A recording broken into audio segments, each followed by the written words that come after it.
Brandon Hale a poussé ouvert la porte du penthouse de l'Upper West Side.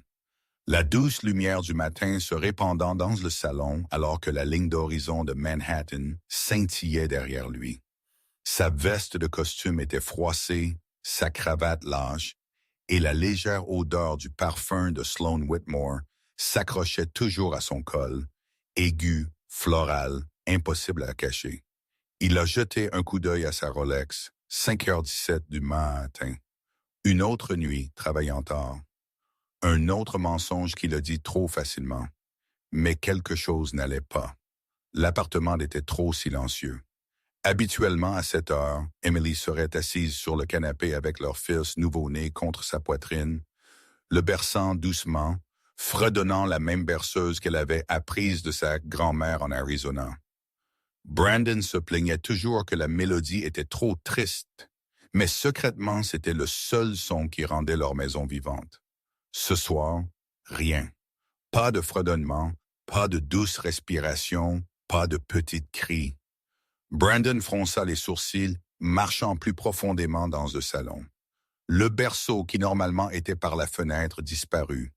Les étagères qui autrefois tenaient des couvertures de bébé pliées vides. Même la légère odeur de lotion pour bébé qui toujours persistait dans l'air avait disparu comme si frotté. « Emily! » Brandon appela, voix craquant légèrement. Pas de réponse.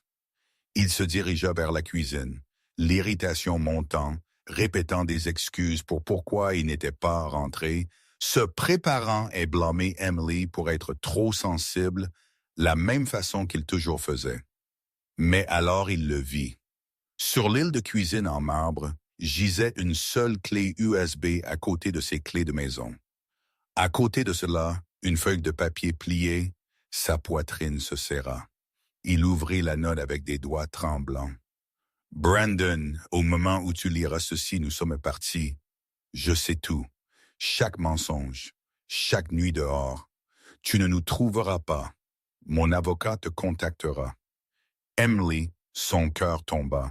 Disparue. Où pourrait-elle aller? Elle n'avait pas d'argent, pas de famille proche, pas de maison autre que celle-ci, une maison qu'il avait fait en sorte qu'elle soit seulement à son nom. Il trébucha en arrière, renversant une bouteille. Une froide réalisation le submergea. Emily n'était pas partie par désespoir. Elle était partie avec un plan. Et puis, du coin de la pièce, il remarqua le minuscule voyant rouge de la caméra de sécurité clignotant. Lent, régulier, enregistrant.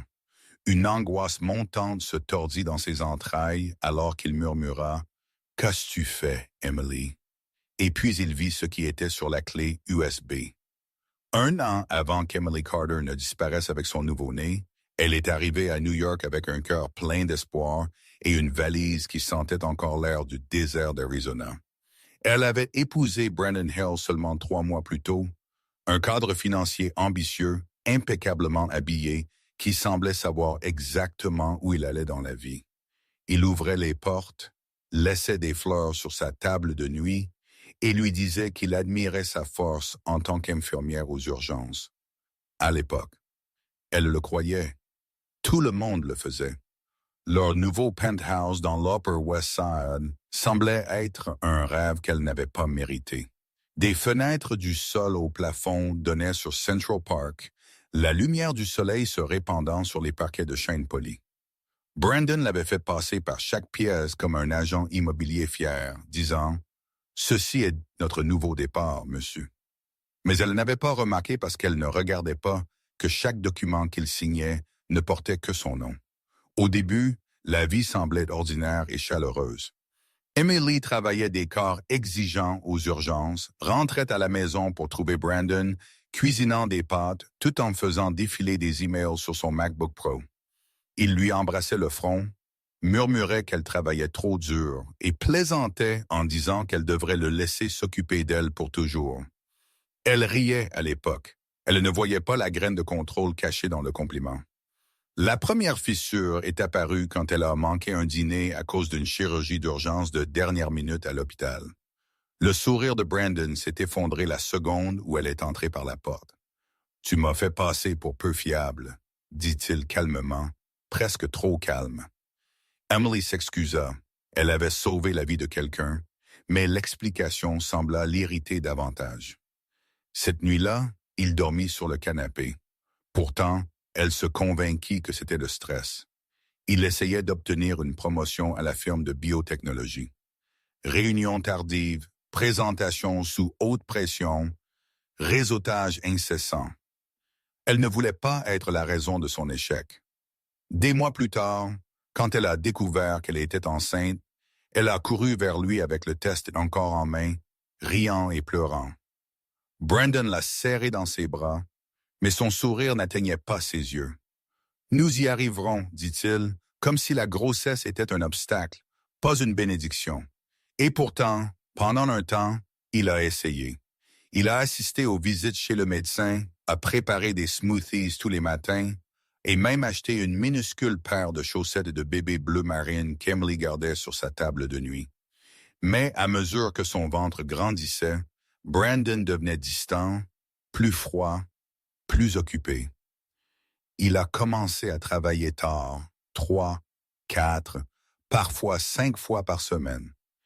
Emily restait à la maison, frottant son ventre, écoutant l'écho de sa propre respiration dans l'appartement surdimensionné. Son téléphone s'allumait avec un message « Ne m'attends pas ». Grande journée demain. Elle fit semblant de ne pas remarquer l'odeur de parfum s'accrochant à son costume quand il rentrait après minuit. Elle fit semblant de ne pas remarquer quand il évitait de la toucher, évitait de toucher les coupes de pieds grandissantes du bain, évitait chaque conversation qui importait.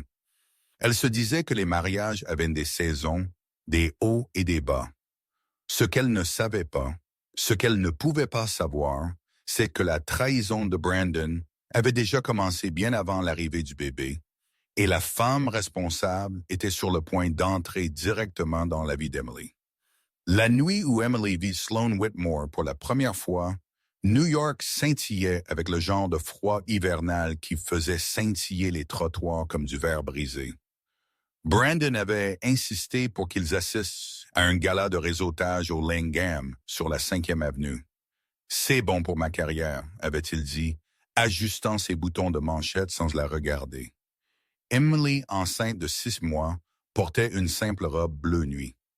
Ses cheveux tirés en arrière, son visage pâle d'une autre nuit blanche de mal de dos. Ils arrivèrent en son ensemble. Mais au moment où ils entrèrent dans la salle de bal, Brandon s'éloigna, avalé par une foule de cadres en costume sur mesure. Emily se tenait près d'une table de coupe de champagne, les doigts posés protecteurs sur son ventre. Elle n'appartenait pas là. Tout le monde pouvait le voir, la femme épuisée d'une étoile montante, habillée plus simplement que la femme à n'importe quelle table. Puis elle la vit. Sloan Whitmore traversait la pièce comme si elle en était la propriétaire. Grande, cheveux blonds lisses bouclant autour de ses épaules, une robe noire ajustée scintillant sous le lustre. Elle avait une confiance sans effort, le genre qui venait de savoir que le monde se pliait à elle. Le visage de Brandon s'illumina quand il la repéra. « Emily !» Le regarda redresser sa posture, ajuster sa cravate des gestes qu'il avait cessé de faire pour elle des mois auparavant. Il marcha vers Sloan avec une excitation qu'il n'essaya pas de cacher. Sloan se tourna, sourit comme si elle l'avait attendu, juste lui. Les deux se penchèrent l'un vers l'autre, trop près. Elle murmura quelque chose qui fit rire Brandon doucement, un son qu'Emily n'avait pas entendu de lui depuis des semaines. L'estomac d'Emily se serra. Essayant d'ignorer la scène, elle marcha vers la table des desserts, mais à mi-chemin, son pied glissa. Une douleur aiguë lui traversa la colonne vertébrale et elle saisit la chaise la plus proche pour se stabiliser. Son verre d'eau tremblait dans sa main. C'est à ce moment-là que Sloan la remarqua. Ses yeux parcoururent Emily lentement, avec jugement, de ses cheveux fatigués à son ventre enflé aux chaussures sensées qu'Emily avait portées, parce que ses chevilles avaient commencé à gonfler. Le sourire de Sloan se courba légèrement, amusée. Elle murmura de nouveau à l'oreille de Brandon. Il ne vint pas vérifier Emily. Au lieu de cela, il posa une main sur le bas du dos de Sloan. Familier, intime. Le souffle d'Emily se coupa. Elle fixa, incapable de traiter ce qu'elle voyait. Peut-être était-ce innocent. Peut-être n'était-ce rien, Mais quelque chose en elle se tordit. Puis ça arriva. Un photographe prit une photo. Brandon et Sloane debout près. Trop près. Leurs corps inclinés l'un vers l'autre, comme un couple habitué à partager des secrets. Brandon ne tressaillit pas. Sloane se pencha, ses lèvres frôlant presque son oreille. Emily se figea. À ce moment, une voix en elle murmura quelque chose qu'elle n'avait jamais osé penser. Il l'a déjà choisi. Emily quitta la salle de bal sans dire au revoir. Elle sortit dans l'air glacial de la nuit, une main sur son ventre, l'autre agrippant la rampe à l'extérieur de l'hôtel. Elle ne le savait pas encore, mais cette seule nuit deviendrait la première preuve sur la clé USB qui détruirait la vie de Brandon. Dans les semaines qui ont suivi le gala au Langham, quelque chose a changé en Emily Carter silencieusement, douloureusement, comme une fissure capillaire profonde sous la surface. Rien de dramatique n'est arrivé au début. Pas de cris, pas de portes claquées, juste un calme croissant à l'intérieur de leur penthouse, le genre qui s'installe sur une maison quand deux personnes cessent d'avancer l'une vers l'autre. Brandon rentrait de plus en plus tard. Il sentait toujours faiblement quelque chose de floral, quelque chose de cher, quelque chose qui n'était pas à elle. Quand Emily demandait avec désinvolture qui il avait rencontré, il soupirait, pinçant l'arête de son nez comme si elle était une nuisance. « Emily, je construis un futur pour nous. M'arrête de tout interpréter. » Mais même ses excuses avaient à peine perdu leur chaleur. Une de White, Emily tenta de raviver un morceau de leur ancienne vie. Elle prépara son dîner préféré. Poulet rôti au thym, purée de pommes de terre à l'ail, pain frais encore chaud du four. C'était la première fois depuis des semaines qu'elle cuisinait malgré ses chevilles enflées et son dos endolori. Elle dressa la table avec soin, alluma même des bougies, espérant que l'odeur de la cuisine maison adoucirait quelque chose en lui. Brandon entra à 22h47. Il ne regarda pas la table. Il ne l'embrassa pas. Il ne demanda pas à propos des coups de pied du bébé plus tôt cet après-midi. Il jeta ses clés sur le comptoir, ouvrit le réfrigérateur et attrapa une bouteille d'eau pétillante. « Tu as cuisiné ?» demanda-t-il presque agacé. Emily força un petit sourire. « Oui, j'ai pensé que ça pourrait être sympa, aussi. J'ai déjà mangé, » coupa-t-il. Puis, comme si l'univers voulait confirmer ses peurs, son téléphone vibra et toute son expression changea. Ses yeux s'adoucirent, ses lèvres se tordirent en un sourire narquois privé. Il se détourna légèrement alors qu'il tapait une réponse avec le genre d'énergie rapide et impatiente qu'Emily n'avait pas vu diriger vers elle depuis des mois. Elle n'eut pas besoin de demander qui c'était. Elle savait. Sloane Whitmore. Ce nom avait résonné dans son esprit depuis le gala. Elle avait essayé de se convaincre qu'elle réfléchissait trop, que les hormones de grossesse pouvaient tordre la réalité. Mais la façon dont les yeux de Brandon s'illuminèrent à ce message, cela brisa le dernier morceau de déni auquel elle s'accrochait. Plus tard cette nuit-là, Emily se tenait seule dans la salle de bain, fixant son reflet. Son visage semblait différent, creux, pluvieux, fatigué d'une manière que le maquillage ne pouvait pas réparer. Elle posa ses mains sur le bord de l'évier, se murmurant « S'il te plaît, ne laisse pas ce que l'être réel. » Mais au fond, elle savait déjà. Les choses ont empiré. Le lendemain matin, Emily a trouvé un reçu dans la poche de la lessive du costume de Brandon, un dîner pour deux, dans un restaurant haut de gamme surplombant la rivière, daté de la même nuit où il lui avait dit qu'il travaillait tard sur des révisions budgétaires. La facture était de près de 400 et la signature en bas n'était pas son griffonnage hâtif habituel. Elle était soignée, délibérée. Comme s'il avait voulu qu'on s'en souvienne. Un tremblement traversa les mains d'Emily. Pour la première fois, elle n'était pas seulement blessée, elle avait peur. Parce que maintenant, les fissures dans leur mariage n'étaient pas seulement émotionnelles. Elles menaient quelque part de dangereux. La nuit où tout a basculé a commencé tranquillement, avec la neige s'accumulant contre les fenêtres du penthouse et le bourdonnement lointain du trafic de Columbus Avenue. Emily Carter était assise sur le canapé, enveloppée dans une couverture grise douce, une main posée sur son ventre gonflé. Elle était enceinte de 8 mois maintenant, et chaque mouvement semblait plus lourd, plus lent, comme si le poids de son enfant reflétait le poids qui s'installait sur son cœur. Brandon avait promis qu'il rentrerait tôt ce soir. C'est notre dernier week-end tranquille avant l'arrivée du bébé. Il avait dit ce matin-là, lui embrassant la joue distraitement avant de se précipiter dehors. Emily s'accrocha à cette phrase toute la journée. Elle voulait le croire, avait besoin de le croire. Elle avait même cuit le gâteau au citron qu'il aimait malgré le mal de dos. L'appartement sentait doux et chaud pour la première fois depuis des mois. Mais à 18h01, son téléphone vibra. Un message de Brandon, en retard. Ne m'attends pas. Sa poitrine se serra. Elle essaya de calmer sa respiration, mais la déception l'enveloppa comme une couverture froide. Elle tapa une réponse, puis l'effaça. Tapa de nouveau. Effaça. À quoi bon? Il dirait qu'elle était trop émotive, trop sensible, qu'elle réagissait de manière excessive. Fin de citation. Pourtant, elle laissa les lumières allumées, espérant qu'il changerait d'avis. À minuit, le gâteau avait refroidi. À 1h du matin, les yeux d'Emily piquaient d'épuisement. À 2h du matin, elle ne pouvait plus se tenir debout. Elle se traîna jusqu'à la chambre, enfila son vieux pyjama en coton et se glissa dans le lit seule. À 3h12 du matin, une crampe aiguë la réveilla en sursaut. Son souffle se coupa. La crampe s'intensifia, irradiant jusqu'à sa colonne vertébrale. La sueur perlait sur son front. Elle attrapa son téléphone et appela Brandon. 1 sonnerie, 2 sonneries, 3. Ça passa à la messagerie vocale. Elle essaya encore et encore. Pas de réponse. Ses mains tremblaient. Elle avait besoin de lui. Ce n'était pas normal. La douleur venait trop vite, trop fort. Elle composa le 911 avec des doigts tremblants. Quelques instants plus tard, les ambulanciers la transportaient à travers le hall alors que les flocons de neige dérivaient dans l'ambulance.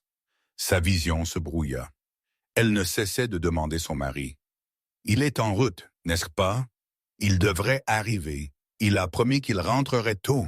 Merci de regarder. » L'ambulancier échangea un regard silencieux avec son partenaire, mais ne dit rien. Emily appelait toujours Brandon quand ils arrivèrent à l'hôpital, des larmes coulant sur ses joues. Né aux premières heures de l'aube, son fils vint au monde petit et ayant besoin d'oxygène. Les médecins travaillaient autour de lui rapidement, doucement, de manière rassurante. Emily ne cessait de murmurer que son père arrivait, mais Brandon ne se présenta que des heures plus tard. Cheveux ébouriffés, cravate manquante, chemise froissée. Il sentait faiblement le parfum, le même qu'Emily avait remarqué des semaines auparavant. Et les premiers mots qui sortirent de sa bouche n'étaient pas « Ça va » ou « Comment va le bébé ?» C'était « Pourquoi n'as-tu pas attendu? Tu m'as fait peur, Emily. Tu réagis toujours de manière excessive. » Quelque chose en elle se brisa. Les premières semaines après l'accouchement prématuré se sont passées comme dans un brouillard. Emily Carter ne pouvait pas s'échapper. Chaque son dans l'unité néonatale résonnait en elle machine, bips, infirmière chuchotant, le léger sifflement de l'oxygène coulant dans les minuscules poumons de son nouveau-né. Elle s'asseyait à côté de l'incubateur pendant des heures chaque jour, sa main pressée doucement contre la vitre, murmurant des promesses qu'elle espérait pouvoir tenir. Brandon visitait rarement. Il avait toujours une raison. Une présentation, une réunion tardive, un dîner avec un client qui ne pouvait absolument pas être déplacé.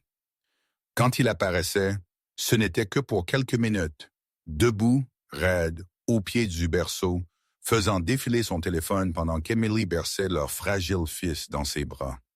Il lui embrassait le sommet de la tête distraitement et murmurait « Tu gères » avant de disparaître de nouveau. Ce n'était pas du réconfort, c'était un renvoi. Certaines nuits, Emily restait à l'hôpital si longtemps qu'elle en oubliait l'heure. Les infirmières, gentilles, protectrices, lui apportaient du thé chaud, des couvertures, de doux rappels de se reposer. Elle remarquait des choses qu'elle essayait de cacher. « Tu n'es pas seule, ma chérie, » dit l'une d'elles doucement. « Tu n'as pas à porter tout cela toute seule. » Mais elle le faisait. Brandon ne portait rien. Quand le bébé fut enfin assez fort pour rentrer à la maison, Emily pensa que les choses pourraient s'améliorer. Elle imaginait Brandon tenant leur fils avec fierté, imaginait des soirées tranquilles ensemble, apprenant à être une famille. La réalité était plus froide. Brandon travaillait encore plus tard. Il s'enfermait dans son bureau, n'en sortant que pour se plaindre du bruit ou demander pourquoi le dîner n'était pas prêt. Il refusait d'aider avec les tétés nocturnes, affirmant qu'il avait besoin de dormir pour le travail. Emily, fonctionnant avec 2 heures de repos par jour, sentait son monde se réduire à une seule boucle. Nourrir le bébé, apaiser le bébé, garder le bébé en vie. Ses mains tremblaient constamment, sa poitrine était serrée. Chaque petit cri envoyait une spirale de panique en elle. La dépression postpartum s'insinua comme une ombre, silencieuse, suffocante. Elle essaya de le dire à Brandon une fois tard dans la nuit. « Je crois que quelque chose ne va pas chez moi, » murmura-t-elle. Il ne leva pas les yeux de son ordinateur portable. « Tu es juste fatiguée, Emily. Ne sois pas dramatique. » Dramatique? Elle portait ce mot comme une pierre dans sa poitrine. Un soir, pendant une tétée, la vision d'Emily se brouilla d'épuisement. Elle s'appuya contre le mur, glissant lentement vers le sol, serrant son fils de manière protectrice. Des larmes coulèrent sur ses joues. Elle se sentait invisible, comme un fantôme dans sa propre maison. Cette même nuit, alors qu'elle arpentait le couloir pour apaiser le bébé, elle passa devant le bureau de Brandon et se figea. Sa voix douce, chaude, intime, flottait à travers la porte entr'ouverte. « Sloan ?» Emily ne saisit pas les mots. Elle n'en eut pas besoin. Le ton racontait toute l'histoire. Ses genoux s'affaiblirent. Elle se détourna, serrant son bébé plus fort, murmurant « Je suis tellement désolée, mon chéri. Tu mérites mieux. » C'était la première fois qu'elle s'autorisait à imaginer un avenir sans Brandon. Un avenir où elle n'aurait pas à se battre seule. Et quelque part, au fond d'elle, l'idée de partir commença à prendre racine. La nuit où Emily Carter a finalement vu la vérité n'est pas arrivée avec le tonnerre ou des cris. Elle est venue tranquillement comme la trahison, souvent, se glissant dans sa vie alors qu'elle faisait quelque chose d'aussi ordinaire que plier de minuscules barboteuses dans la chambre d'enfant. Son fils venait de s'endormir. La douce montée et descente de sa respiration, un fragile réconfort dans la pièce faiblement éclairée. Emily sortit sur la pointe des pieds, ressentant un rare sentiment de calme. Elle n'avait pas dormi plus de 3 heures d'affilée depuis des semaines, mais il y avait quelque chose d'ancrant à tenir son bébé, à sentir ses petits doigts s'enrouler autour des siens. Elle entra dans le salon pour prendre son téléphone sur le canapé. C'est alors qu'elle le vit. L'ordinateur portable de Brandon était ouvert. Il ne le laissait jamais ouvert. Il gardait cette chose comme si elle contenait des codes nucléaires. L'écran était toujours lumineux, le curseur clignotant sur un fil de messages. Peut-être était-il allé prendre une douche, peut-être était-il allé prendre un appel. Emily hésita. Elle n'était pas le genre de femme qui fouinait, mais l'air était différent, lourd, en attente. Ses doigts tremblaient alors qu'elle s'approchait. Une seule notification clignota dans le coin supérieur de l'écran. Nouveau message de Sloan Whitmore. Emily se figea. Son cœur battait douloureusement contre ses côtes alors qu'elle touchait le pavé tactile. Le fil de message s'étendit. Au début, elle ne comprit pas ce qu'elle regardait. Puis le sens la frappa comme un coup de poing dans la poitrine. Il y avait des photos, des douzaines d'entre elles. Des photos de soirées de gala, de salons d'hôtels sombres, des reflets flous dans les vitres de voitures, des photos de Brandon avec sa main sur la table de Sloan, sa veste drapée sur ses épaules, ses lèvres frôlant ses cheveux. Des orodatages remontant à des mois avant qu'Emily n'accouche, même un de la nuit où Emily était entrée en travail seule, son estomac se tordit violemment. Mais ce n'était pas le pire. Plus bas dans le fil, elle trouva des documents, des brouillons, des contrats, un fichier numérisé intitulé Addendum prénuptial révisé, E. Carter. Emily l'ouvrit avec des mains tremblantes. C'était la paperasse que Brandon l'avait pressée de signer quand elle était enceinte de 7 mois, affirmant que c'était juste une mise à jour fiscale. Mais cette version montrait la vérité. Elle la dépouillait de toute propriété matrimoniale. Elle supprimait ses droits sur leur maison. Elle limitait sa demande de pension alimentaire. Et elle déclarait Brandon seul tuteur financier de leur futur enfant. Son souffle se coupa. Il avait tout planifié, préparé son absence, préparé à la remplacer. Sa vision se brouilla. Elle agrippa le dossier du canapé pour rester debout. Un cri piégé quelque part au fond de sa poitrine. Soudain, un son doux la fit se retourner. Son bébé pleurait dans la chambre d'enfant. Le cri innocent, fragile, brisa quelque chose en elle. Non pas de rage, mais de clarté. Emily essuya ses larmes, sa mâchoire se serrant avec résolution. Pour la première fois, elle murmura une nouvelle promesse à elle-même et à son fils. « Nous partons, je te le jure, nous partons. » Ce qu'elle ne savait pas, c'est que quelqu'un avait vu sa découverte. Quelqu'un qui deviendrait bientôt son allié le plus improbable. Emily Carter a à peine dormi la nuit où elle a découvert la trahison de Brandon. Chaque fois qu'elle fermait les yeux, les images de son ordinateur portable lui revenaient en mémoire. Les photos, les messages, les documents légaux, volant tranquillement son avenir. Elle est restée éveillée à côté de son bébé, sentant l'appartement devenir plus froid autour d'elle. Au matin, quelque chose en elle s'était durci. Elle avait besoin d'un plan. Elle avait besoin d'aide. Mais à qui pouvait-elle faire confiance? Alors qu'elle poussait la poussette de son fils dans le couloir de l'hôpital pour son rendez-vous de contrôle, Emily croisa le docteur Olivia Mercer, la chef des urgences chevronnées, qui lui avait toujours montré une gentillesse inattendue. Olivia s'arrêta, remarquant l'épuisement gravé sur le visage d'Emily. « Tu as l'air d'avoir le monde sur tes épaules, » dit Olivia doucement. Emily força un sourire. « C'est juste la maternité. » Olivia n'y crut pas. « Passe à mon bureau après le rendez-vous.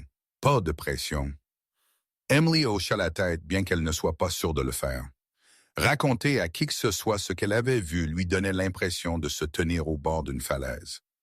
Après le contrôle pédiatrique, Emily se dirigea vers les ascenseurs, mais un homme qu'elle ne reconnaissait pas se dressa sur son chemin.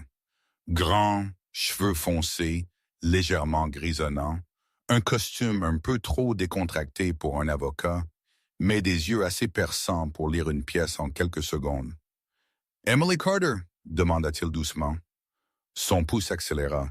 « Je vous connais. » Il leva un dossier non menaçant mais formel. « Mon nom est Adam Reeves. Je ne m'attends pas à ce que vous vous souveniez de moi, mais vous m'avez sauvé la vie l'année dernière. Accident de voiture. Vous étiez l'infirmière qui m'a maintenu éveillé quand ma respiration a failli s'arrêter. » Emily cligna des yeux, essayant de se souvenir. Un souvenir flou remonta à la surface. Du sang, du verre brisé. Une nuit frénétique aux urgences. Elle se souvint d'avoir pressé sa main contre la poitrine d'un étranger, le suppliant de rester en vie. « Vous m'avez dit de me battre, » dit Adam. « Alors je l'ai fait. » Sa gorge se serra. « Je suis contente que vous alliez bien, mais pourquoi êtes-vous? » Adam baissa la voix. « J'ai vu votre mari 2 jours après ma sortie. Il se disputait avec une femme dans le hall, blonde, manteau cher. Il disait des choses sur le fait de s'assurer que vous n'obteniez rien. Je n'y ai pas prêté beaucoup d'attention à l'époque, mais quand j'ai entendu votre nom aujourd'hui, je l'ai reconnu. » La prise d'Emily sur la poussette se resserra. Adam continua. « Je suis maintenant avocat pro bono. J'aide les gens qui n'ont personne dans leur coin. Quand je vous ai vu passer plus tôt, Quelque chose n'allait pas, alors j'ai tenté ma chance. Emily sentit ses genoux s'affaiblir. C'était trop, trop vite. Il tendit une carte de visite. Si vous avez des problèmes, n'importe quel genre de problème, je vous aiderai. Sans frais, sans condition. Vous m'avez sauvé la vie, Emily. Laissez-moi vous le rendre. Elle fixa la carte. Adam Reeves, droit de la famille et protection. Un tremblement la parcourut. L'univers lui avait montré quelque chose. Elle n'était pas seule. « Pouvons-nous parler quelque part en privé? » murmura Emily. Adam hocha la tête, la guidant vers une salle de consultation tranquille. Alors que la porte se refermait derrière eux, Emily se permit enfin de prononcer les mots qu'elle avait ravalés pendant des mois. « Je dois quitter mon mari et je dois le faire sans qu'il ne le voie venir. » Pendant un long moment, après que la porte de la salle de consultation se soit refermée, Emily Carter a simplement respiré, lentement, en tremblant, comme si chaque respiration pouvait défaire le fragile courage qui la maintenait. En face d'elle, Adam Reeves attendait, calme, stable, le genre de présence qu'elle avait oublié exister dans son monde. « Commencez par où vous pouvez, » dit-il doucement. Emily ouvrit la bouche, mais aucun mot ne vint. Au lieu de cela, des larmes remplirent ses yeux. Pas des sanglots dramatiques, juste un débordement silencieux.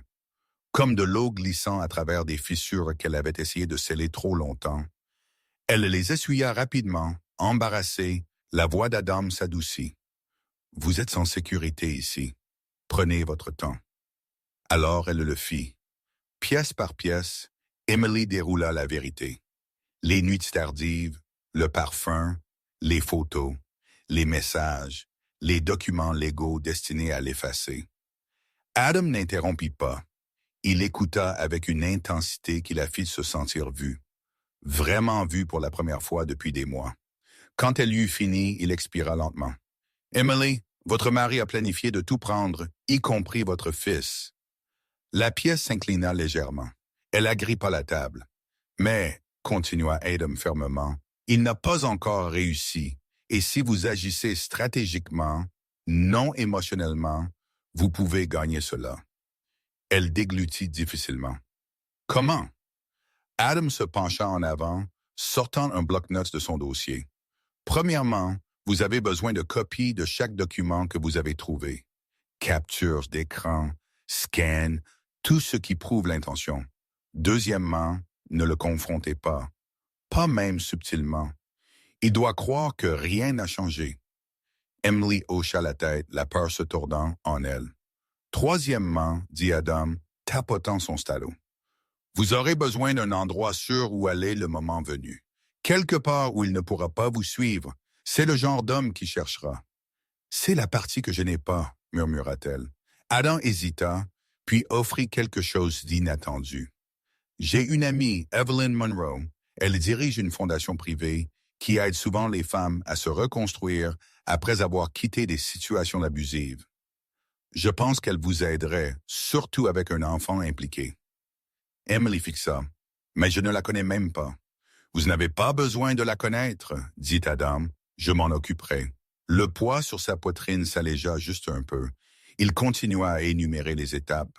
Ouvrir un compte bancaire séparé, déplacer de petites sommes d'argent lentement, stocker des documents importants dans un endroit où Brandon ne pourrait pas y accéder, préparer un sac d'urgence pour le bébé, garder une trace numérique de la négligence et de l'abus émotionnel de Brandon.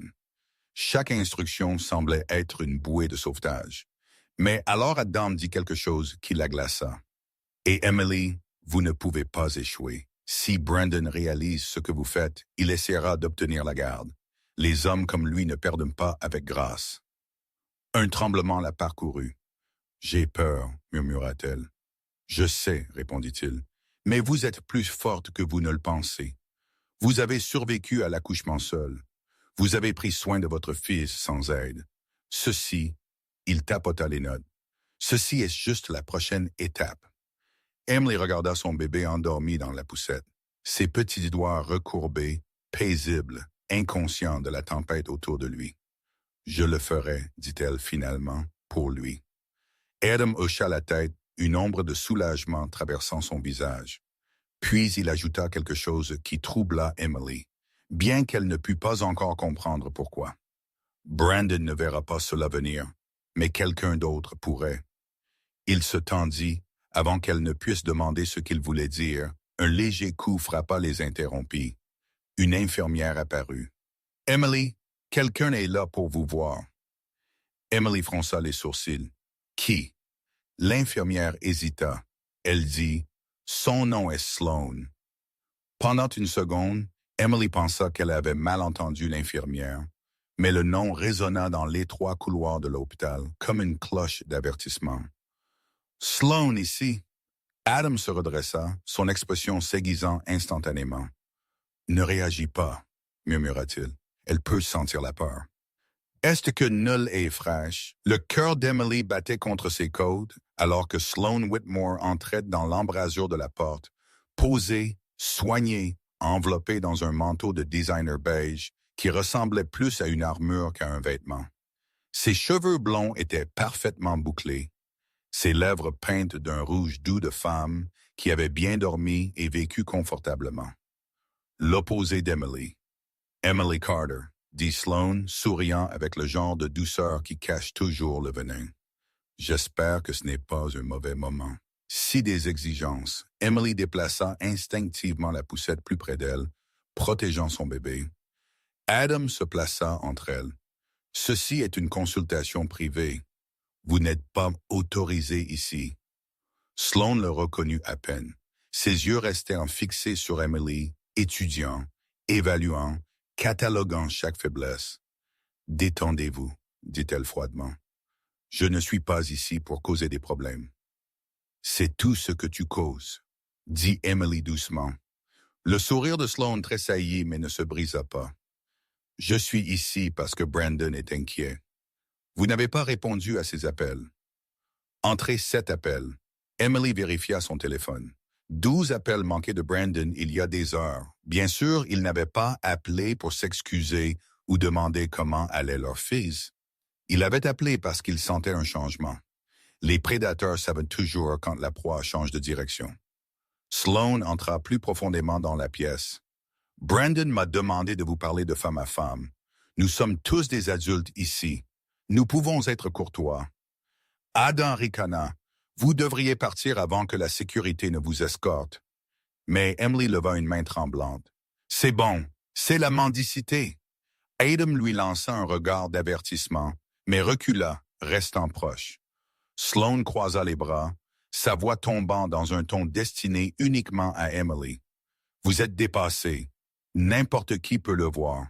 Brandon pense, peut-être avez-vous juste besoin d'espace, de temps, d'une pause de responsabilité. » Emily cligna des yeux. « Une pause de mon propre enfant. » Sloan haussa les épaules. « La maternité n'est pas pour tout le monde. » Quelque chose à l'intérieur d'Emily se brisa, non pas bruyamment, mais de manière indubitable. Une sorte de clarté glacée l'envahit. Elle avait passé des mois à croire qu'elle était faible, fragile, perdant pied. Mais maintenant, en regardant Sloan débiter des répliques répétées que Brandon lui avait probablement dictées, Emily ressentit quelque chose de tout à fait différent. Colère, force, concentration. « Qu'est-ce que Brandon prévoit exactement? » demanda Emily. Sloan hésita. Juste un éclair, mais Emily le vit. « Brandon veut ce qu'il y a de mieux pour le bébé, » dit-elle prudemment. « Il s'inquiète de votre stabilité. » Vient le concepteur Brandon Sauls et l'unificateur Brandon Sauls Drandon, Saul Derry 200, Dren Sauls Derry 2, de Hendon Derry 2, Sauls Derry 22, Derry 2 ans et esavoter les mots tranchèrent Emily comme du verre, et Dame intervint brusquement.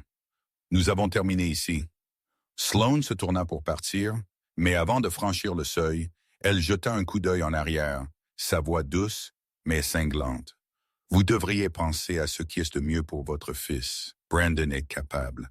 Il n'aime pas perdre. » Puis elle sortit. Quand la porte se ferma, Emily expira en tremblant, serrant la poussette jusqu'à ce que ses jointures blanchissent. « Ceci change tout, » dit Adam doucement. Emily hocha la tête, parce que Sloane n'était pas venue pour l'intimider. Elle était venue parce que Brandon soupçonnait déjà qu'Emily prévoyait de s'enfuir. Et maintenant, Emily connaissait une vérité terrifiante. Si elle ne partait pas bientôt, elle pourrait perdre son bébé pour toujours. Au moment où les talons de Sloane s'éloignèrent dans le couloir, Adam ferma la porte et se tourna vers Emily, l'urgence gravée sur ses traits. « Vous ne pouvez plus attendre, » dit-il. « Brandon l'a envoyé vous tester. Si elle rapporte que vous avez peur ou que vous êtes secoué, il agira plus vite. Merci de regarder. » Les doigts d'Emily se resserrèrent autour de la poignée de la poussette. Le bébé s'agita doucement, inconscient de la tempête qui se resserrait autour d'eux. « Alors, qu'est-ce que je fais ?» murmura-t-elle. Adam attrapa son bloc-notes de nouveau, mais cette fois sa voix devint plus tranchante, stratégique, calculatrice. « Nous construirons votre évasion, mais nous le ferons par petits morceaux pour que Brandon ne les sente pas arriver. » Il dessina 3 cercles sur la page. Cercle 1, documentation. Cercle 2, ressources. Cercle 3, disparition. Emily fixa les cercles comme s'ils étaient dans des runes magiques, de petites formes détenant son avenir. « Premièrement, » dit Adam, tapotant le cercle 1, « vous continuerez à recueillir des preuves. Tout ce qu'il a fait, négligence, infidélité, coercition, capture d'écran, photos, reçus, enregistrements, si vous pouvez les obtenir en toute sécurité. » Emily hocha la tête. « J'en ai déjà quelques-uns, mais pas assez. » « Bien, construisez un dossier si complet qu'aucun juge ne pourrait l'ignorer. » Il passa au cercle 2. « Ensuite, les ressources, argent, soutien, abri. »« Devona, je n'en ai pas, » admet-elle, la honte la submergeant. « Vous en aurez, » dit Adam. « Je vous mettrai en contact avec Evelyn Monroe. Elle a des refuges privés, des appartements sécurisés et des réseaux de relocalisation. Toutes pour les femmes fuyant des mariages dangereux. »« Dangereux ?» murmura Emily.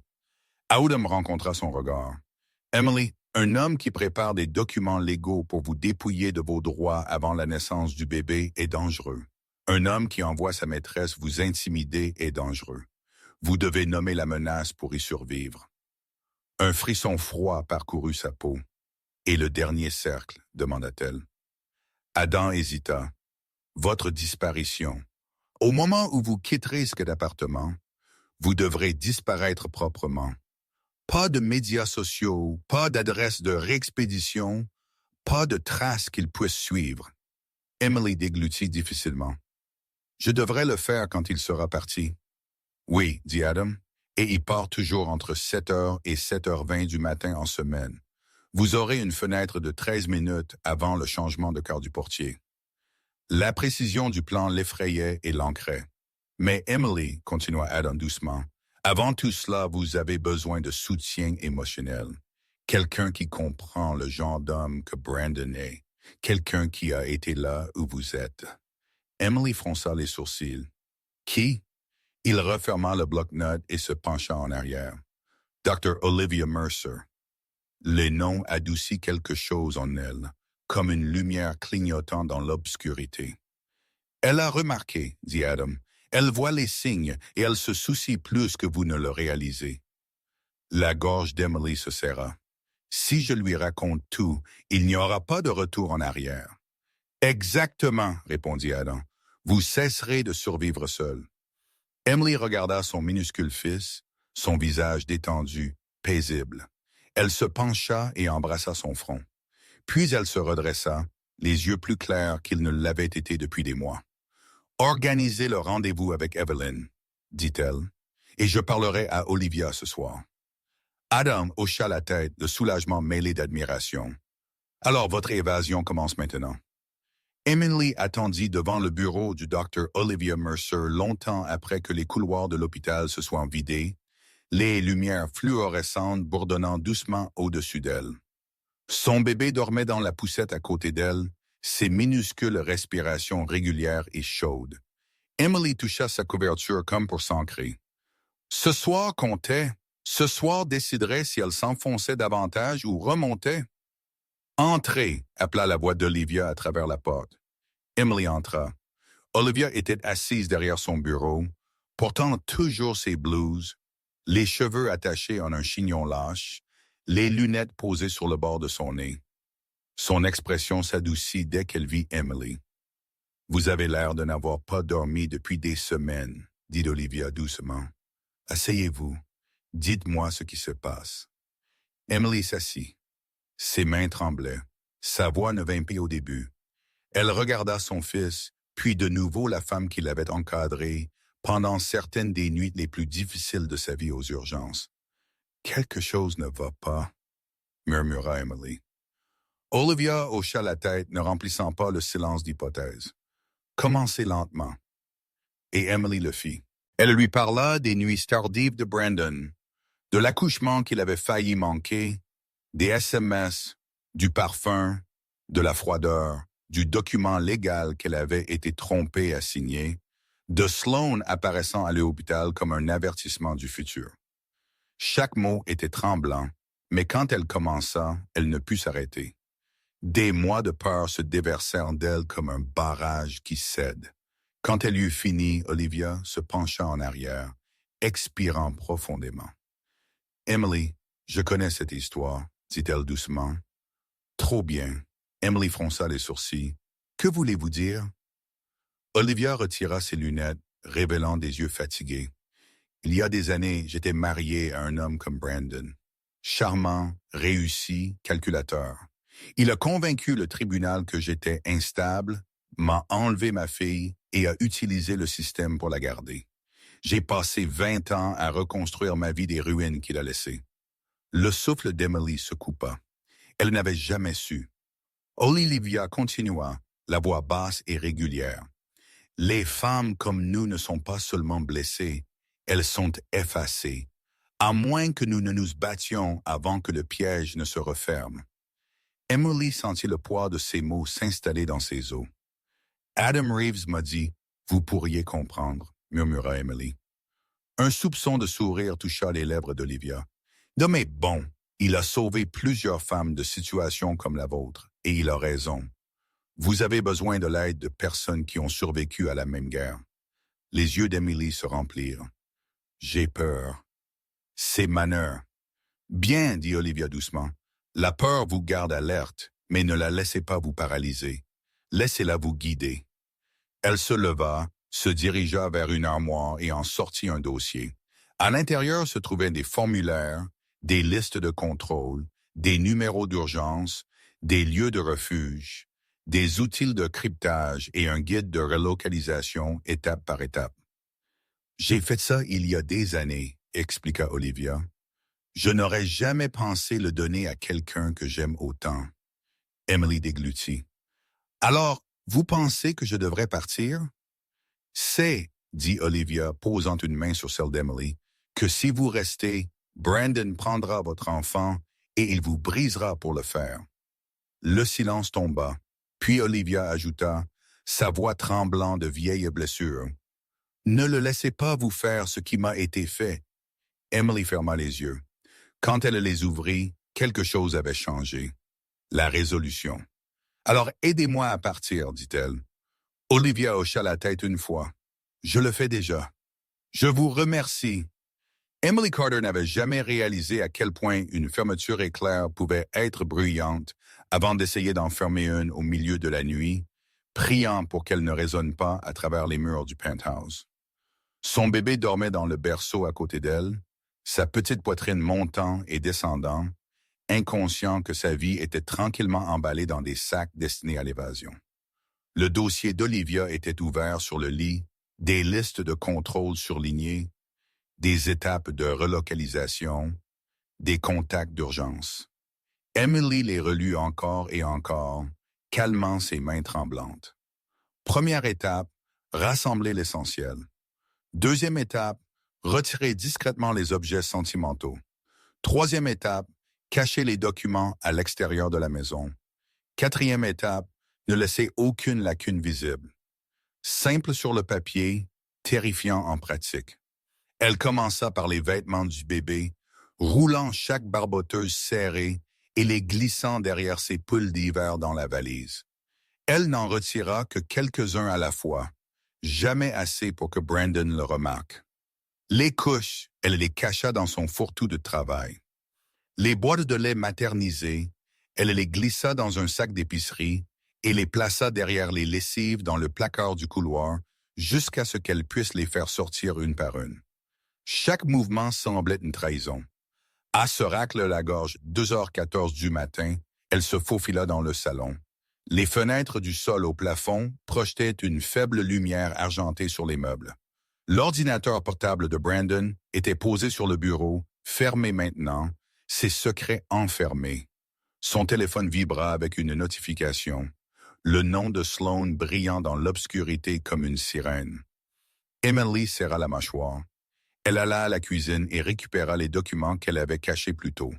Formulaire d'assurance, papier de sortie d'hôpital, copie du certificat de naissance. Elle avait photographié chaque page et les avait téléchargés sur le lecteur crypté. Adam l'avait aidé à le configurer. Les originaux, elle les scella dans une enveloppe manille et les glissa dans le compartiment inférieur de la poussette. Son cœur s'emballa. Un grincement se fit entendre dans le couloir. Emily se figea, la porte de Brandon. Des pas.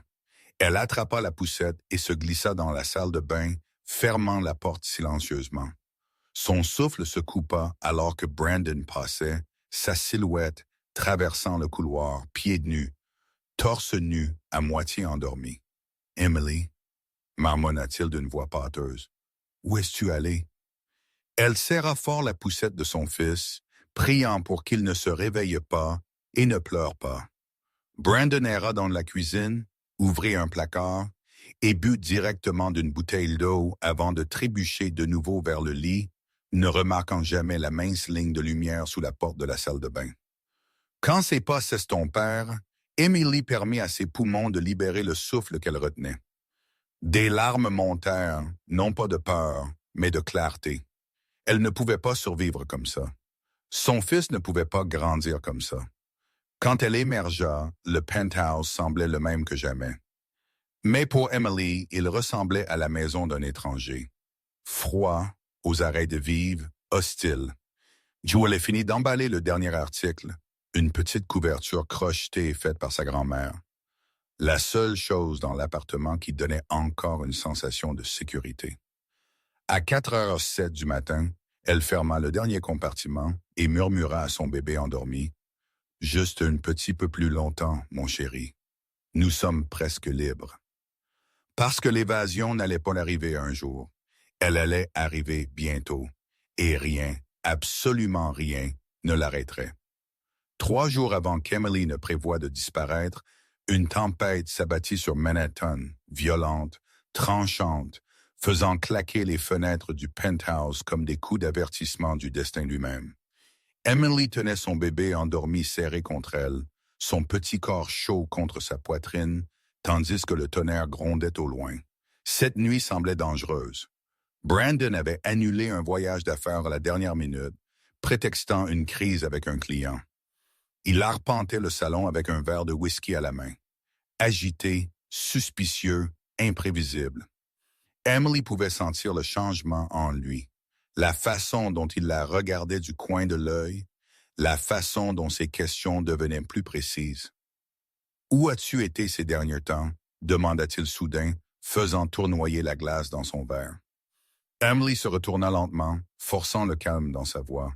« Rendez-vous chez le médecin, tu le sais. » Il l'étudia.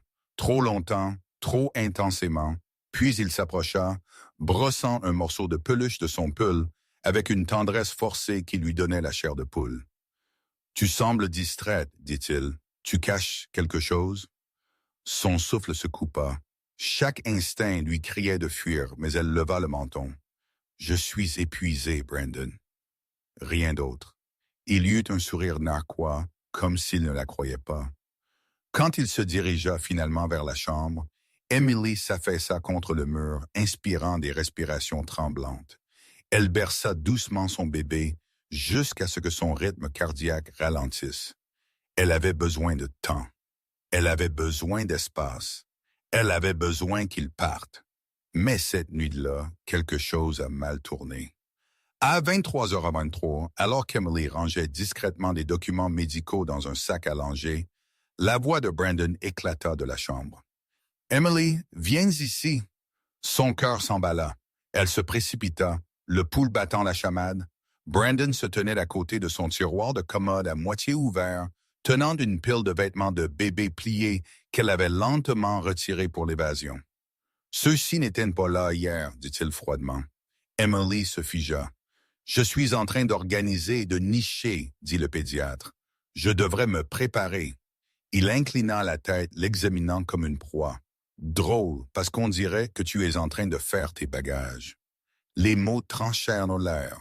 Les paumes d'Emily devinrent froides, son corps se tendit. « Pense, pense. Tu n'aides jamais avec le bébé, alors oui, je réorganise les choses, » dit-elle, sa voix tremblante, mais défiante. « Tu ne saurais de toute façon pas où quoi que ce soit se trouve. » Le coup le toucha comme elle l'espérait. Son irritation vacilla, supplantant sa suspicion, ne serait-ce que pour un instant. Brandon rejeta les vêtements dans le tiroir. « Ne fais juste pas de désordre. Je n'aime pas le chaos. » « Chaos? » Emily voulait rire et pleurer en même temps. Quand Brandon entra dans la salle de bain, Emily se glissa de nouveau dans le couloir et remarqua quelque chose de glaçant. Sa maillette était ouverte sur la table à manger. À l'intérieur, un dossier intitulé « Stratégie de garde ». Ses genoux faillirent plier. Il ne pensait pas seulement à lui enlever son enfant. Il planifiait déjà l'attaque légale. Et elle avait failli être découverte ce soir. Emily se précipita vers la poussette, serrant la poignée à s'en blanchir les jointures. « Nous partons demain, » murmura-t-elle à son fils endormi. « Pas la semaine prochaine. Pas plus tard, demain, parce que rester une nuit de plus sous le toit de Brandon n'était plus de la survie. C'était du suicide. » Emily n'a pas dormi la nuit avant de s'échapper. Elle était assise sur le sol du salon, avec son bébé dans les bras, regardant l'horloge numérique rouge clignoter de 4h12 à 4h13 du matin, comme si elle comptait à rebours vers sa nouvelle vie. La pluie tapotait contre les fenêtres, douce et rythmique, masquant le son de ses respirations tremblantes. La voix d'Adam résonnait dans son esprit. « Vous aurez une fenêtre de 13 minutes entre 7h et 7h13. C'est quand Brandon part et avant que le gardien ne change d'équipe. 13 minutes, c'est tout ce que vous avez. » Elle avait mémorisé le plan si parfaitement qu'elle pouvait le réciter dans son sommeil. À 5h22, elle envoya un SMS à Adam avec un seul mot. « Prête ?» Il répondit instantanément. « Restez invisible. Appelez seulement si quelque chose tourne mal. Le chauffeur d'Evelyn attendra un pâté de maison à l'est. SUV noir, vitres teintées. » Emily embrassa le front de son fils. « Aujourd'hui, mon chéri, » murmura-t-elle. « Aujourd'hui, nous choisissons la liberté. » À 6h41 du matin, Brandon sortit de la chambre, attachant ses boutons de manchette, agissant comme l'homme dont la vie n'était pas sur le point de s'effondrer. Emily joua son rôle parfaitement, calme, fatiguée, soumise. Elle lui tendit sa tasse de voyage de café sans le regarder dans les yeux. « Essaye de ne pas craquer aujourd'hui, » dit-il avec désinvolture, enfilant son manteau. Une lueur de rage brûla dans sa poitrine, mais elle garda son visage neutre. « Passe une bonne journée, Brandon. » Il s'arrêta, cherchant quelque chose dans son expression. Suspicion, peur, culpabilité, n'importe quoi. Mais Emily avait appris. Elle ne lui montra rien. Il grogna et sortit par la porte. La serrure cliqua. Le silence tomba. Emily compta jusqu'à 10 lentement, méthodiquement, avant que le mouvement ne revienne dans son corps. Les quelques minutes suivantes furent un flou de précision. Elle attrapa le sac à langer pré-préparé, glissa l'enveloppe manille de documents dans sa poche intérieure, souleva son bébé endormi du berceau, le berçant contre sa poitrine, sortit la poussette du placard et drapa une couverture lâchement pour cacher son visage. 6h59. Son souffle se coupa. C'était ça. Elle ouvrit la porte de l'appartement juste un interstice, écoutant. Le couloir était vide à l'exception du bourdonnement lointain de l'ascenseur descendant. Elle sortit, fermant doucement la porte derrière elle, laissant la vie qu'elle avait construite et survécue à l'intérieur. Ses jambes se sentaient à la fois lourdes et légères alors qu'elle poussait la poussette dans le couloir. Chaque son résonnait trop fort. Chaque ombre ressemblait à une menace. Dans le hall, le portier leva les yeux. « Madame Hale, dit-il doucement, vous sortez tôt? » Emily força un sourire. « Rendez-vous chez le médecin. Contrôle du bébé. » Il hocha la tête et lui ouvrit la porte. 7h03. Elle était dehors. La pluie s'était allégée, brumisant l'air d'un frais soulagement. Elle tourna vers l'est, son cœur battant alors qu'elle poussait la poussette à travers les flaques d'eau, ses chaussures éclaboussant silencieusement sur le béton. Un pâté de maison, 2. Puis elle le vit, le SUV noir, moteur en marche, vitres teintées exactement comme Adam l'avait promis. Emily accéléra son pas, des larmes brouillant sa vision.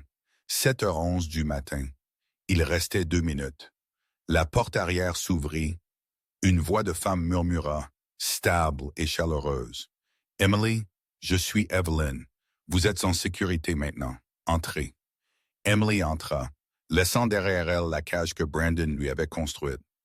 Brandon Hale est rentré au penthouse ce soir-là, s'attendant à la routine familière. Emily épuisée, le bébé pleurant, le dîner à moitié froid sur le comptoir. Il a répété les excuses qu'il prévoyait de donner, réunion tardive, urgence client, les mensonges habituels qu'il disait si souvent qu'ils avaient maintenant un goût normal. Mais la seconde où il a mis le pied dans le foyer, il l'a senti, le silence. Non pas un silence paisible, un silence vacant. L'air était plus léger, comme si quelqu'un avait ouvert une fenêtre et laissé la vie s'échapper. « Emily » a-t-il appelé, desserrant sa cravate. Pas de réponse. Il est entré dans ce salon. Le berceau disparu, le sac allongé disparu, pas de jouets sur le tapis, pas de couverture sur le canapé. Un étrange frisson lui a parcouru l'échine. Il a vérifié la chambre ensuite. Les tiroirs de la commode d'Emily étaient fermés, soignés, presque trop soignés. Il a ouvert la porte du placard. Ses vêtements manquaient. Pas tous, seulement ceux qu'elle portait régulièrement, juste assez pour disparaître sans rendre l'absence évidente à un homme inattentif. Mais Brandon l'a remarqué maintenant. Il a senti quelque chose d'inconnu lui griffer la poitrine. La panique. « Emily » a-t-il crié plus fort. Toujours rien. Il est retourné en furie dans le couloir, sortant son téléphone. 12 appels passés plus tôt, aucun n'a répondu. Il a recomposé directement sur la messagerie vocale. Il a appelé le pédiatre. Non, le bébé n'avait pas été amené aujourd'hui. Il a appelé la sœur d'Emily. Tonalité d'occupation immédiate. Il a appelé l'hôpital. Aucune trace d'Emily travaillant aujourd'hui. Pas d'enregistrement d'urgence. La sueur a perlé le long de sa ligne de cheveux. « Ce n'est pas drôle », a-t-il murmuré à la pièce vide. Un éclat sur le comptoir de la cuisine a attiré son attention. Une clé USB placée délibérément, attendant à côté, une note pliée. Ses mains ont tremblé alors qu'il l'ouvrait. « Brandon, tu ne nous trouveras pas. Mon avocat te contactera. N'appelle plus Emily. » Sa vision s'est brouillée de rage. « Quel avocat? De quoi diable parle-t-elle? » Il a attrapé la clé USB et l'a enfoncée dans son ordinateur portable. L'écran s'est illuminé avec des dossiers, des photos, des captures d'écran, des enregistrements vocaux, des preuves, des piles d'entre elles. Chaque mensonge qu'il pensait avoir enterré, chaque document légal qu'il avait manipulé, chaque message qu'il avait envoyé à Sloan. « Elle a fouillé mes dossiers », a rugi Brandon, frappant son poing contre la table. Puis il a vu le pire, un document numérisé intitulé « Stratégie de garde préliminaire ». Le même dossier qu'il pensait l'avoir caché dans sa mallette. Son visage s'est vidé de couleur. « Elle savait », a-t-il murmuré, « tout cela. » Son pouls a martelé. Il a trébuché vers la fenêtre, fixant la ville. Emily n'aurait pas pu disparaître. Pas sans aide. Quelqu'un a dû orchestrer ça. Quelqu'un avec des ressources. Sa mâchoire s'est serrée. Adam Reeves, a-t-il sifflé, ce salaud. Merci d'avoir regardé. Si jamais vous étiez si vous ce de la signifie. Mais ce n'était pas seulement la peur qui tordait les entrailles de Brandon. C'était la réalisation. Il n'avait pas été le prédateur dans cette histoire. Il avait été déjoué, et le jeu ne faisait que commencer. Parce que maintenant, il ne perdait pas seulement sa femme. Il perdait le contrôle. Le SUV noir a transporté Emily hors de Manhattan avant que le soleil ne se lève complètement, laissant derrière elle la ligne d'horizon qui avait été témoin de ses espoirs les plus heureux et de ses chagrins les plus silencieux. Elle était assise sur la banquette arrière à côté de son bébé, le serrant fort tandis qu'Evelyn Monroe la regardait avec des yeux calmes et évaluateurs. « Tu as fait le plus dur, » dit Evelyn doucement. « Partir est toujours le plus dur. » Emily hocha la tête, bien que son cœur battait encore la chamade. Elle s'attendait toujours à ce que la porte du SUV soit arrachée, à ce que la voix de Brandon explose de fureur, à ce que tout s'effondre. Mais la ville devint plus petite dans le rétroviseur, et le monde devant s'élargit. Des heures plus tard, elles atteignirent une maison surnichée dans la verdure, les périphéries pluvieuses d'une petite ville de l'Oregon. La maison était modeste, chaleureuse et sentait faiblement le cèdre. Emily entra et ressentit quelque chose qu'elle n'avait pas ressenti depuis longtemps. Un espace pour respirer. La première nuit là-bas, elle a à peine dormi. Non pas par peur, mais par soulagement.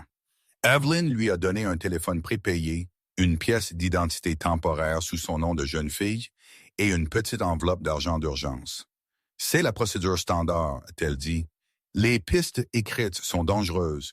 Les téléphones sont dangereux. Même l'historique de recherche est dangereux. Pour l'instant, vous disparaissez. » Emily a étudié l'enveloppe dépassée. « Pourquoi m'aidez-vous autant?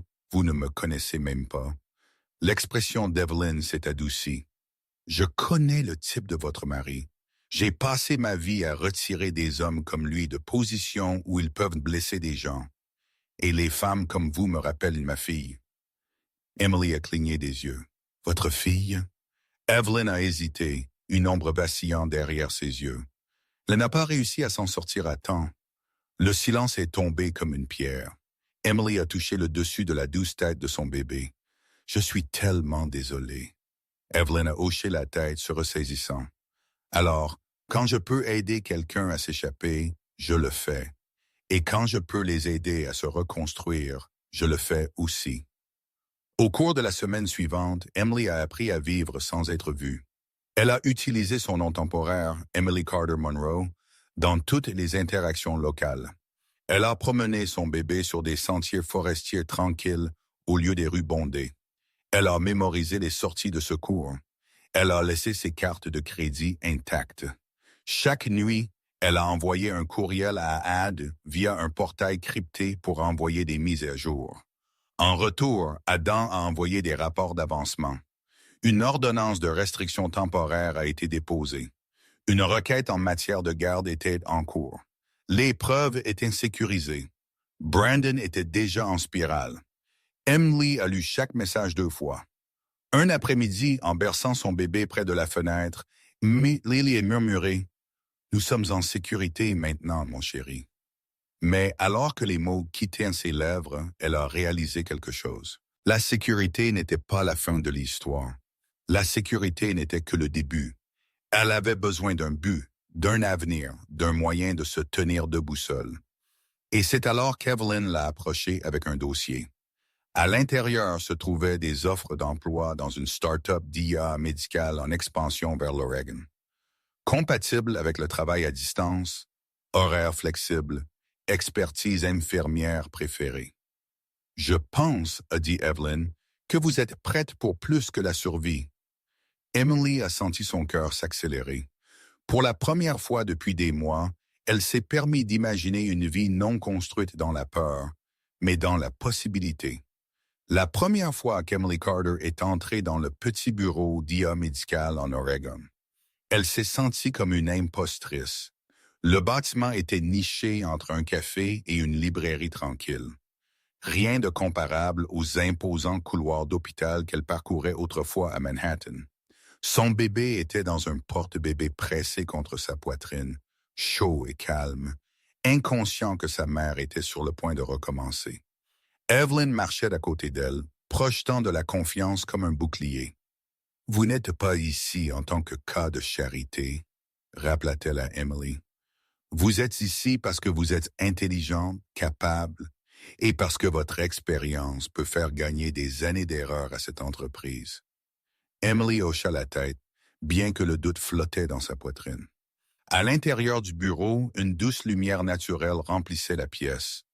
Une petite équipe d'ingénieurs tapait tranquillement, entourée de tableaux blancs couverts de diagrammes de flux de patients. L'un d'eux, une jeune femme aux yeux brillants, leva les yeux. « Vous devez être Emily, » dit-elle chaleureusement. « Evelyn nous a dit que vous travaillez aux urgences. C'est intense. » Emily sourit timidement. « Ça l'était. Mais ça vous apprend à penser vite. C'est exactement ce dont nous avons besoin. » Un autre ingénieur ajouta, « Nous construisons des modèles de prédiction de triage. Nous avons besoin de quelqu'un qui comprend les vrais patients, pas seulement les données. » Les mots la frappèrent de manière inattendue. Quelqu'un voulait son avis. Quelqu'un valorisait son esprit. Quelqu'un croyait qu'elle avait quelque chose à offrir. Cela semblait étranger, mais bon. Au cours des jours suivants, Emily a assumé un rôle de consultante à temps partiel, avec des horaires flexibles. Elle a participé à des réunions d'équipe, offrant des commentaires sur les invites des patients, aidant à identifier les lacunes que seule une personne ayant une réelle expérience hospitalière pouvait détecter. Les ingénieurs l'ont écoutée, vraiment écoutée, notant chaque suggestion qu'elle faisait. Pour la première fois depuis longtemps, Emily ne survivait pas. Elle contribuait. La nuit, après avoir nourri son fils, elle travaillait tranquillement à un petit bureau dans la maison sécurisée, tapant des notes, examinant des études de cas, esquissant des organigrammes de triage. La lueur de l'écran de l'ordinateur portable éclairait son visage, non pas d'épuisement, mais de détermination. Un soir, Evelyn est passée avec des plats à emporter. « Tu as l'air différente », a-t-elle observé. Emily a cligné des yeux. « Différente comment? » « Comme quelqu'un qui se souvient qu'elle a un avenir. » Emily a regardé son bébé, dormant paisiblement dans le berceau.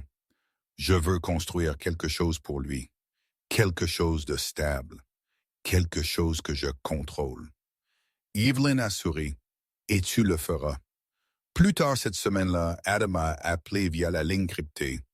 Emily a répondu, les nerfs tordus. « Emily, a-t-il dit, Brandon a déposé une requête en garde d'urgence. » Son estomac s'est noué. « Déjà? » « Oui, mais ça ne se passera pas comme il veut. » Le juge l'a rejeté immédiatement. Manque de preuves et son comportement a soulevé des drapeaux rouges. Votre documentation a beaucoup aidé. Emily a failli s'effondrer de soulagement. « Merci, Adam. Il y a plus, » a-t-il ajouté. « Il panique. Il a engagé des enquêteurs privés. Mais ne vous inquiétez pas, ils ne sont nulle part près de vous. » Le pouls d'Emily s'est stabilisé. Elle n'était pas impuissante. Elle n'était pas acculée. Elle n'était bête que... Après l'appel, elle est sortie dans la fraîche soirée de l'Oregon. Les peines murmuraient au-dessus d'elle. Le monde semblait plus grand que la douleur qu'elle fuyait. Elle a serré son bébé fort et a murmuré « Nous allons nous en sortir. Je le promets. » Pour la première fois, les mots semblaient vrais. 3 ans passèrent. Comme une transformation tranquille, Emily Carter n'aurait jamais pu imaginer cela à Manhattan. Les matins brumeux de l'Oregon devinrent son nouveau rythme. La start-up d'IA médicale devint sa deuxième maison. Avec le mentorat d'Evelyn et le soutien de l'équipe, Emily passa de consultante à chef de projet, puis à directrice de l'intégration clinique, un rôle qu'elle façonna de ses propres mains. Et son fils, maintenant un tout petit lumineux et curieux aux yeux doux, grandit entourée de chaleur au lieu de peur. Emily avait construit une vie sans Brandon, une vie qu'elle contrôlait. Mais le monde avait une façon de revenir en arrière. Au début du printemps, Evelyn l'approcha avec un sourire calme qui signifiait que quelque chose d'important allait arriver. « Tu es prête », dit-elle, plaçant un badge de conférence sur la table. « Nous t'envoyons représenter l'entreprise au Sommet national de l'innovation en soins de santé. » Emily prit le badge, lisant l'emplacement imprimé en gras en haut. Le Plaza Hotel, New York City. Son souffle se coupa. Retourner à Manhattan n'était pas seulement un voyage. C'était un test, une confrontation, une chance de se tenir sur un terrain où elle avait autrefois fui pour sa vie. Evelyn lui serra l'épaule. « Ton passé ne te possède plus. Va montrer au monde qui tu es devenu. » 2 semaines plus tard, Emily sortit d'une voiture noire devant le Plaza. La même façade blanche emblématique, les mêmes portes tournantes. Mais cette fois, elle entra non pas comme une épouse tremblante, mais comme une leader avec un but. À l'intérieur, la salle de bal scintillait de lustre et de marbre poli. Médecins, investisseurs, PDG, des centaines d'entre eux. Pourtant, les conversations s'interrompirent un instant au passage d'Emily. Il y avait quelque chose de dominant dans sa présence maintenant. Son costume sur mesure, sa posture stable, la confiance tranquille forgée non par le privilège mais par la survie. En épinglant son badge à son revers, Emily surprit son reflet dans un miroir doré. Elle reconnaissait à peine la femme qui la fixait et Brandon non plus. Adam l'avait prévenu qu'il pourrait être là. Son entreprise figurait sur la liste des sponsors, mais elle ne s'y a pas. Elle ne se cachait plus. Lors de sa session plénière, Emily parla du triage prédictif et de l'avenir de l'IA centré sur le patient. Sa voix était stable, ses explications claires. Le public était transfixé. Il ne voyait pas une ancienne infirmière des urgences qui pleurait autrefois dans les salles de bain de l'hôpital. Il voyait une visionnaire. Après que les applaudissements se soient estompés, une voix familière traversa la foule. « Emily !» Elle se figea. Brandon Hale se tenait à quelques pas. Plus mince, des cernes plus foncées sous les yeux, costume légèrement froissé. Sa confiance avait disparu, remplacée par quelque chose comme de l'incrédulité. « C'est vraiment toi, souffla-t-il. Tu as l'air différente. » Emily se tourna complètement, son expression neutre, puissante. « Je suis différente » et déglutit difficilement. « Je te cherche depuis des années. Emily, s'il te plaît, nous devons parler. » Elle s'arrêta, laissant le silence s'étirer, laissant la conséquence s'installer sur lui comme un poids. Puis elle dit doucement, « La seule conversation que nous aurons est au tribunal. » Le visage de Brandon pâlit parce que pour la première fois, Emily n'était pas celle qui avait peur. La salle d'audience était lumineuse, trop lumineuse, presque aveuglante. La lumière du soleil filtrait par les hautes fenêtres, illuminant chaque surface polie, chaque souffle murmuré, chaque vérité tremblante qui ne pouvait plus être cachée.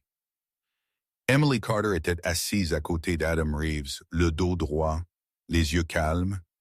Elle portait un tailleur pantalon gris anthracite doux, les cheveux soigneusement épinglés, les mains posées doucement sur ses genoux. Ce n'était pas la femme que Brandon Hale avait autrefois tenté de briser. C'était la femme qu'il avait créée en la sous-estimant. Brandon entra avec une fanfaronnade qu'il ne pouvait pas tout à fait maintenir. Sa mâchoire était serrée, son costume légèrement froissé, ses yeux clignotants entre la peur et l'indignation. Il s'attendait à ce qu'Emily ait l'air fragile, mince, dépassée, instable. Au lieu de cela, elle rayonnait de contrôle. Cela le troubla si profondément que ses pas chancelèrent. Le juge appela la session à l'ordre. Adam se leva le premier, présentant un dossier méticuleusement organisé, des preuves de négligence émotionnelle, des traces numériques de l'aventure de Brandon, des captures d'écran de documents financiers coercitifs, la preuve d'une tentative préméditée de prise de garde, le témoignage du Dr. Olivia Mercer. Une analyse d'expert d'un psychologue vérifiant les difficultés postpartum d'Emily et la manipulation de Brandon. Chaque pièce frappait comme un marteau. L'avocat de Brandon s'opposa encore et encore, mais le juge rejeta presque toutes les tentatives. Les faits étaient difficiles à contester, surtout quand la clé USB qu'Emily avait laissée derrière elle était pleine des propres mots incriminants de Brandon. Quand ce fut le tour de Brandon de parler, il essaya de reprendre le contrôle. « Elle est partie sans me prévenir, dit-il entre ses dents serrées. Elle a kidnappé mon fils, mais le regard du juge s'aiguisa. Monsieur L, les preuves montrent clairement que vous avez créé un environnement dangereux. La décision de Mme Carter de partir était protectrice, non malveillante. » Le visage de Brandon se tordit. Il jeta un coup d'œil à Emily, désespéré, implorant, furieux. « Tu as ruiné ma vie, » siffla-t-il sous son souffle. Emily ne réagit pas. Elle n'en avait pas besoin. Sa ruine était auto-infligée. Quand le juge revint de la pause, le silence s'épaissit dans l'air. « Pour la garde, » commença le juge, « le tribunal accorde la garde physique et légale complète de l'enfant à Mme Emily Carter. » Brandon trébucha en arrière dans sa chaise, stupéfait. Le juge continua. « De plus, en raison de la conduite financière coercitive de M. L., le tribunal ordonne une restitution substantielle, y compris l'arriéré de pension alimentaire, les honoraires d'avocat et une visite supervisée à long terme. » Des halètements parcoururent la pièce. Les mains d'Emily tremblèrent, non pas de peur, mais de libération, de justice, d'un poids qu'elle n'avait plus à porter. Brandon se leva à moitié, la voix craquant. « Emily, s'il te plaît, je peux changer. J'étais stressé. Mais Emily le regarda enfin, vraiment regarda avec une clarté stable et inébranlable. « Tu m'as déjà montré qui tu es, » dit-elle doucement, « et je t'ai cru. » La sécurité escorta Brandon dehors alors qu'il l'appelait par son nom, mais cela n'avait plus d'importance. Sa voix n'avait aucun pouvoir ici, aucun pouvoir sur elle, aucun pouvoir sur leur enfant.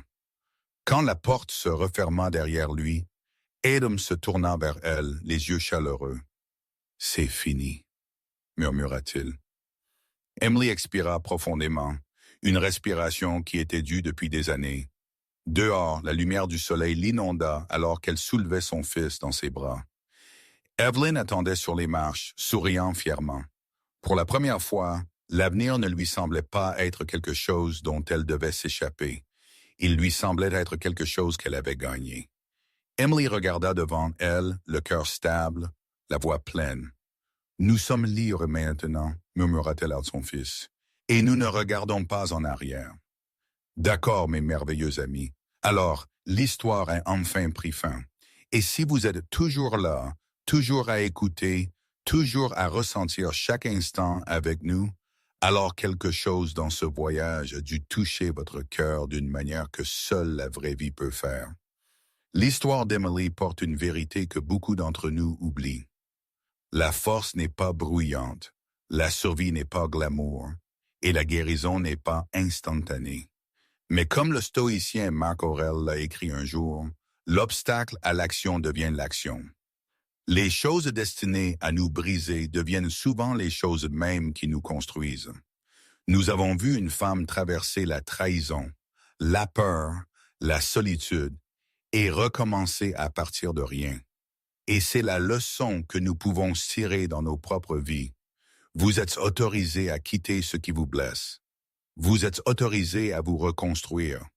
Vous êtes autorisé à vous choisir. Même lorsque le monde vous dit que vous êtes trop faible, trop fatigué, trop tard. Rappelez-vous, Emily, et rappelez-vous ce principe d'Épictète. Aucune grande chose n'est créée soudainement. La guérison prend du temps. Le courage grandit lentement, mais il grandit. Alors, si vous êtes toujours là, peut-être qu'une partie de vous est prête à se lever aussi.